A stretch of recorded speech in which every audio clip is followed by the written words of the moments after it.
Assalamualaikum warahmatullahi wabarakatuh. Perkenalkan saya Anissa Istiqomah dengan NPM 231304108. Baik, di sini saya akan memenuhi tugas presentasi dari mata kuliah Metode Penelitian Kualitatif dengan dosen pengampu Ibu Dr. Megiria SPD MHum dan Bapak Aditya MPD. Baik, dalam kesempatan kali ini saya akan mencoba untuk mempresentasikan penelitian yang saya ambil dengan judul Tindak Tutur dalam Gelar Wicara Dua Sisi dan Implikasinya Terhadap Pembelajaran Bahasa Indonesia di SMA. Baik, kita langsung ke bab 1. Di bab 1 itu terdapat latar belakang. Di dalam latar belakang itu sendiri terdapat bahasa. Bahasa itu sendiri adalah alat utama dalam berinteraksi dan berkomunikasi. Jadi melalui bahasa, seseorang dapat menyampaikan ide, perasaan, dan maksud tertentu kepada orang lain. Dalam konteks komunikasi itu sendiri, tidak hanya dalam bentuk bahasa yang penting, tetapi juga maksud dan fungsi di balik tuturan tersebut. Jadi hal ini menjadi fokusnya pragmatik, khususnya di tindak tutur, yang menelaah makna ujaran berdasarkan konteks, situasi, dan tujuan penuturnya. Oke. Salah satu bentuk komunikasi yang menarik untuk dikaji dari sudut pandang tindak tutur adalah gelar wicara atau takso. Jadi program gelar wicara dua sisi, misalnya itu menampilkan interaksi antara pembawa acara dan narasumber dengan berbagai tujuan komunikasi seperti menjelaskan, membantah, mengklarifikasi, meyakinkan, sehingga menghibur. Kemudian dalam interaksi tersebut, berbagai jenis tindak tutur seperti lokusi, ilokusi, dan prokusi dapat diamati secara nyata dalam konteks tekstual. Jadi, dalam penelitian ini berjudul Tindak Tutur dalam Gelar Wicara Dua Sisi dan Implikasinya Terhadap Pembelajaran SMA Bahasa Indonesia. Jadi, penelitian yang saya ambil ini diharapkan dapat memberikan kontribusi dalam memahami bagaimana bentuk-bentuk tindak tutur digunakan dalam komunikasi publik serta bagaimana hasil kajian tersebut dapat diterapkan dalam proses pembelajaran bahasa di tingkat sekolah menengah atas. Baik, selanjutnya itu ada rumusan masalah. Di dalam rumusan masalah ini terdapat 3. Yang pertama ada bagaimana bentuk-bentuk tindak tutur yang terdapat dalam gelar wicara dua sisi. Yang kedua, apa fungsi makna dan tindak tutur yang digunakan oleh pembawa acara dan narasumber dalam gelar wicara dua sisi. Kemudian yang ketiga, bagaimana implikasinya dari hasil kajian tindak tutur dalam gelar wicara dua sisi terhadap pembelajaran bahasa Indonesia di SMA. Selanjutnya ada tujuan penelitian. Yang pertama itu mendeskripsikan bentuk-bentuk tindak tutur yang muncul dalam gelar wicara dua sisi. Yang kedua, menganalisis fungsi dan makna tindak tutur dalam konteks komunikasi antara pembawa acara dan narasumber. Yang terakhir, menjelaskan implikasi hasil penelitian terhadap pembelajaran bahasa Indonesia di SMA, khususnya dalam akses berbicara dan pragmatik. Selanjutnya itu ada manfaat penelitian. Jadi yang pertama itu manfaat teoretis. Jadi penelitian ini diharapkan dapat memperkaya kajian linguistik pragmatik, khususnya teori tindak tutur dalam konteks komunikasi media massa. Yang kedua ada manfaat praktis untuk guru sendiri bahasa Indonesia sebagai referensi dalam mengembangkan materi pembelajaran bahasa Indonesia berbasis komunikasi nyata. Yang kedua ada bagi siswa SMA. Jadi meningkatkan kemampuan memahami makna tersirat dan strategi bertutur yang efektif. Dan yang terakhir itu bagi peneliti sendiri, menjadi bahan acuan dalam penelitian pragmatik dan penerapannya dalam pendidikan bahasa. Nah, jadi kajian pragmatik itu sendiri adalah cabang ilmu linguistik yang mempelajari makna ujaran berdasarkan konteks penggunaannya. Menurut Leach 1993, menyatakan bahwa pragmatik adalah studi tentang makna yang disampaikan oleh penutur dan ditafsirkan oleh pendengar dalam konteks tertentu. Dengan demikian, fokus pragmatik itu sendiri bukan hanya tentang struktur bahasa, tetapi juga tentang maksud, tujuan, dan situasi komunikasi yang melatar belakanginya. Nah, dalam komunikasi itu, penutur tidak hanya sekedar menyampaikan kalimat, tetapi juga melakukan tindakan melalui bahasa. Jadi, analisis pragmatik memungkinkan kita memahami apa yang seolah dengan kata-katanya. Kajian ini mencakup prinsip kesantunan, terdapat implikasi percakapan, peranggapan, dan terutama tindak tutur yang menjadi fokus penelitian ini. Nah, tindak tutur itu sendiri menurut J.L. Austin 1962 yang kemudian dikembangkan oleh John Searle 1976. Jadi terdapat 3 tuturan. Yang pertama itu tindak lokusi. Jadi tindakan ini mengucapkan sesuatu itu secara literal. Kemudian ada tindakan ilokusi yang dimaksudkan oleh penutur, tujuan ujarannya. Kemudian yang ada tindakan perlokusi. Jadi dampak atau efek ini timbul pada pendengar akibat ujaran tersebut. Kemudian ada podcast sebagai media komunikasi. Jadi podcast itu merupakan bentuk komunikasi digital yang berbasis audio dan video yang menyajikan percakapan interaktif. Nah, di dalam penelitian ini saya menghadirkan podcast dari Deddy Kombuzer sebagai host dan Nimas sebagai narasumbernya. Kemudian itu ada relevansi tindak tutur dalam pembelajaran bahasa Indonesia di SMA. Jadi dalam konteks pembelajaran bahasa Indonesia di SMA, pemahaman terhadap tindak tutur itu memiliki relevansi besar terhadap pengembangan kompetensi pedagogik dan pragmatik yang keterampilan berbicara.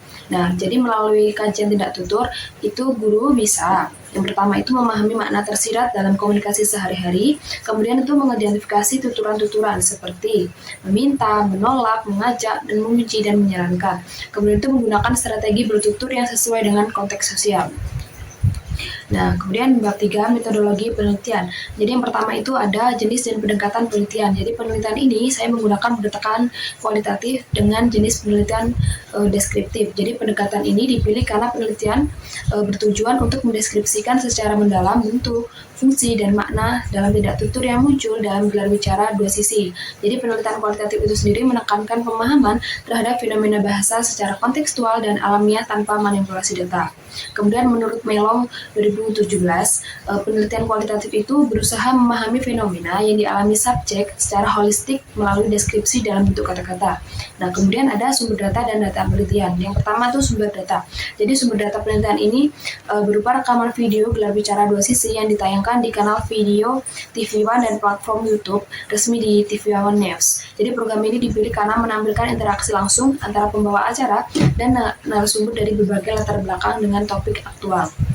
Nah, kemudian sumber data dalam penelitian itu berasal dari video podcast dari Deddy Kombuzer dengan judul Seram, 10 tahun diteror seksual hanya karena uang Rp5.000. Nah, ini diunggah di tanggal 2 November 2024. Dalam episode tersebut, Deddy Kombuzer berbincang dengan seorang narasumber bernama Nimas. Jadi Nimas ini sendiri adalah seorang perempuan yang pernah mengalami pengalaman traumatis akibat tindakan obsesif seorang pria yang bermula dari peristiwa sederhana saat ia masih duduk di bangku SMA ketika ia memberi uang sebesar Rp5.000 kepada temannya. Nah, percakapan tersebut berdurasi sekitar 45 menit dan menampilkan dinamika komunikasi antara pembawa acara dan narasumber. Nah, kemudian di podcast ini dipilih karena datanya memuat bentuk tindak tutur yang mencerminkan situasi komunikasi antara penutur dan tertutur dengan latar emosional dan emosional yang kuat. Begitu. Kemudian data penelitiannya ini berupa tuturan dan ujaran yang diucapkan oleh pembawa acara dan narasumber dengan gelar bicara dua sisi. Data tersebut diambil dari episode tertentu yang relevan, kemudian ditranskripsi dalam bentuk teks dan dianalisis lebih dalam. Nah, di data penelitian ini saya juga melakukan proses seleksi yang dilakukan dengan menandai bagian-bagian percakapan yang memuat bentuk-bentuk tindak tutur lokusi, dan plakusi, serta mengklarifikasikannya menurut jenis tindak tutur asertif, direktif, komisif, ekspresif, dan deklaratif, sebagaimana dikemukakan oleh Shirley 1976. Nah, jadi setiap data yang dipilih itu disertai dengan identitas penutur, fungsi lokusi, dan konteks situasi tuturan agar makna yang terkandung dapat dipahami secara komprehensif. Kemudian teknik pengumpulan data. Jadi teknik pengumpulan data ini saya melakukan 4 tahapan. Yang pertama itu dokumentasi. Nah, jadi saya mengunduh dan menonton rekaman gelar bicara dua sisi dari sumber resmi ya, dari YouTube. Kemudian transkripsi data. Jadi setiap tuturan dalam acara tersebut ditranskripsikan secara verbatim. Kemudian itu penyortiran data. Jadi tuturan itu mengandung tindak tutur lokusi yang dipilih sebagai data utamanya. Kemudian itu pencatatan konteks. Jadi saya mencatat situasi, penutur, dan tutur serta tujuan komunikasi untuk memahami makna kontekstualnya. Nah, kemudian itu ada teknik analisis data. Jadi analisis ini saya lakukan secara deskripsi kualitatif dengan menggunakan teori tindak tutur yang dikemukakan oleh John Shirley 1976. Nah, analisis ini difokuskan untuk memahami makna, fungsi, dan konteks penggunaan bahasa. Nah, jadi di sini saya juga melakukan tahapan analisis data. Yang pertama itu reduksi data. Jadi tahap ini saya atau peneliti menyeleksi hasil transkripsi dengan percakapan dan memilih tuntutan yang relevan dengan tujuan penelitian. Jadi setiap ujaran yang mengandung tindakan ilokusi atau memiliki maksud tertentu dalam komunikasi dicatat sebagai catatan utama. Kemudian itu ada klasifikasi jenis tindak tutur. Nah, tuturan itu dipilih dengan kemudian dikategorikan berdasarkan 5 jenis tindak tutur menurut SER 1996, yaitu asertif. Jadi asertif itu sendiri adalah tujuannya untuk menyatakan, menjelaskan, atau menginformasikan sesuatu. Kemudian itu direktif. Nah, tujuannya itu untuk apa? Untuk meminta, memerintah, dan menasihati tertutur. Yang ketiga itu komisif, yaitu untuk menyatakan janji, kesanggupan, atau niat. Yang keempat ada asertif. Ekspresif adalah mengungkapkan perasaan, sikap dan emosi penutur, dan yang terakhir itu deklaratif. Jadi ini untuk menimbulkan perubahan situasi, status, dan melalui kata-kata.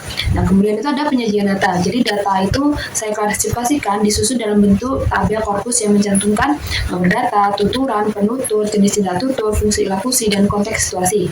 Nah, kemudian itu ada penafsiran dan penarikan kesimpulan. Jadi setiap jenis tindak tutur kemudian itu dianalisis maknanya secara kontekstual dengan memperhatikan hubungan antara penghubung, antara host dan narasumber. Jadi dalam situasi komunikasi serta tujuan penuturnya.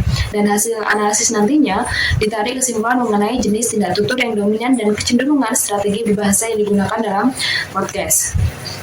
Nah, kemudian itu ada keabsahan data. Untuk menjamin keabsahan data, di sini saya menggunakan teknik triangulasi, yaitu yang pertama, triangulasi sumber. Jadi ini membandingkan hasil pengamatan dari beberapa episode gelar bicara.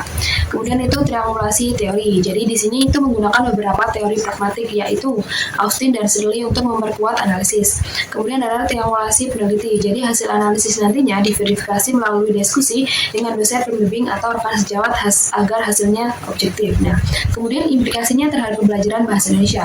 Jadi hasil analisis tindak tutur dalam gelar bicara dua sisi ini diharapkan dapat memberikan contoh autentik penggunaan bahasa dalam konteks nyata. Data tersebut dapat digunakan sebagai materi bahan ajar keterampilan berbahasa dan berbicara dalam pragmatik di SMA, terutama pada kompetensi dasar yang berkaitan dengan yang pertama, menyusun dan memperhatikan teks interaksi transisional dan interpersonal. Kemudian itu menganalisis kesantunan dan makna tuturan dalam komunikasi lisan. Nah, kemudian itu terdapat tabel korpus data tindak tutur.